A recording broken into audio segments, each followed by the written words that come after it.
El cafetazo. Celebrar el Día de la Independencia en Cuba no solo es una burla a las realidades materiales del país, sino también a la noción misma de independencia individual. Bajo la dictadura cubana, el concepto de independencia personal está tan comprometido como la soberanía nacional. Las leyes restrictivas, los controles omnipresentes sobre la vida cotidiana y la negación de libertades fundamentales exponen una contradicción flagrante. ¿Cómo puede celebrarse independencia en un país donde el individuo está sometido a la voluntad absoluta del Estado, la falsa independencia colectiva y la opresión individual?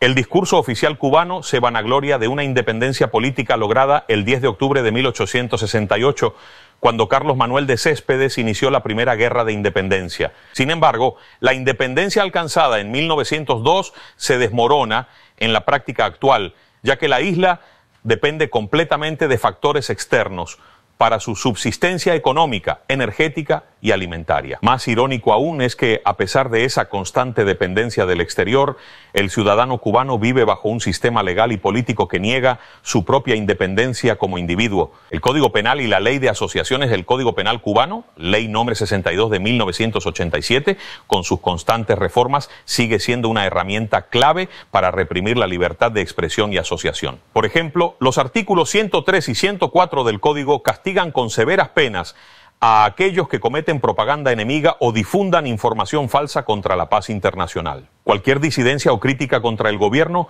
es inmediatamente considerada una amenaza a la estabilidad del Estado, eliminando de facto cualquier independencia de pensamiento o palabra. Además, el Decreto Ley 349, implementado en 2018, regula la producción artística y cultural, haciendo que cualquier expresión que no cuente con la aprobación del Ministerio de Cultura sea considerada ilegal. Este tipo de control niega a los artistas y creadores cubanos la posibilidad de ejercer su independencia creativa, sometiéndolos a la censura y control estatal. ¿Cómo puede hablarse de independencia en un país donde ni siquiera el arte, una de las formas más básicas de expresión personal, es libre? Por otro lado, la Ley de Asociaciones, Ley 54 de 1985, prohíbe la creación de organizaciones independientes que no estén bajo el control del Estado, eliminando cualquier posibilidad de organizarse en torno a intereses comunes fuera de las estructuras oficiales. Las organizaciones políticas alternativas, los sindicatos independientes, las ONGs no alineadas con el gobierno,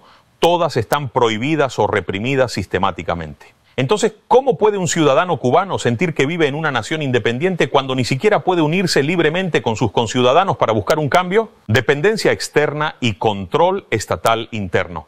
Mientras el gobierno cubano culpa al bloqueo de Estados Unidos de sus penurias económicas, también impone una serie de medidas que perpetúan la falta de independencia de sus ciudadanos. La política de acceso controlado a Internet, a través de tarifas exorbitantes y restricciones en el uso de plataformas y redes sociales, es un ejemplo claro de cómo el régimen restringe la autonomía de los individuos para acceder a información y conectarse con el mundo exterior. Al mismo tiempo, el Estado monopoliza la propiedad privada a través del control absoluto de los principales medios de producción. A pesar de ciertas reformas económicas recientes, la Constitución cubana sigue definiendo al Partido Comunista de Cuba como la única fuerza política del país, lo que implica que no existe espacio para una verdadera libertad económica o política. El artículo 5 de la Constitución de 2019 establece el papel rector del partido en la sociedad.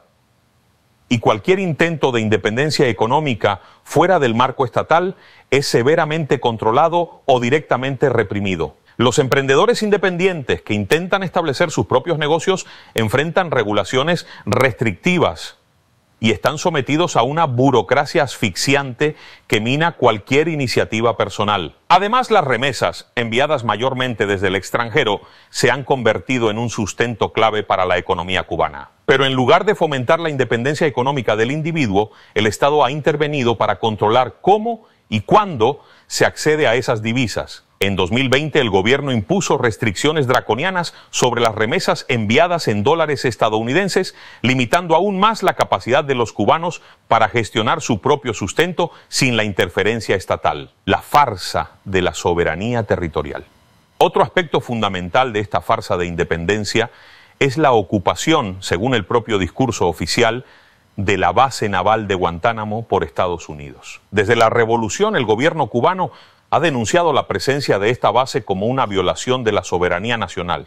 Sin embargo, ¿qué tipo de independencia se puede celebrar cuando una parte significativa del territorio está supuestamente en manos extranjeras? La incapacidad del régimen para resolver esta situación territorial deslegitima aún más sus afirmaciones de independencia y soberanía. Pero el control territorial no se limita a Guantánamo. El gobierno cubano ha permitido la intervención extranjera en aspectos clave de su economía, entregando el control de sectores enteros a inversionistas y gobiernos aliados, como Rusia y China. Esta dependencia económica crea una sumisión política y estratégica que va en contra de cualquier idea de independencia real. Independencia o sumisión colectiva. La independencia no se puede celebrar solo como un evento histórico si no se refleja en la vida diaria de los ciudadanos. Para que una nación sea realmente independiente, debe asegurar la libertad de sus ciudadanos en todos los aspectos, político, económico, cultural y territorial. Cuba, bajo su régimen actual, no es independiente en ninguno de estos sentidos. La dependencia externa es evidente y la opresión interna una constante. Celebrar el 10 de octubre como el Día de la Independencia en estas circunstancias es una burla a los ideales que llevaron a los próceres a luchar por la libertad en 1868. Hoy, la independencia cubana es una fachada.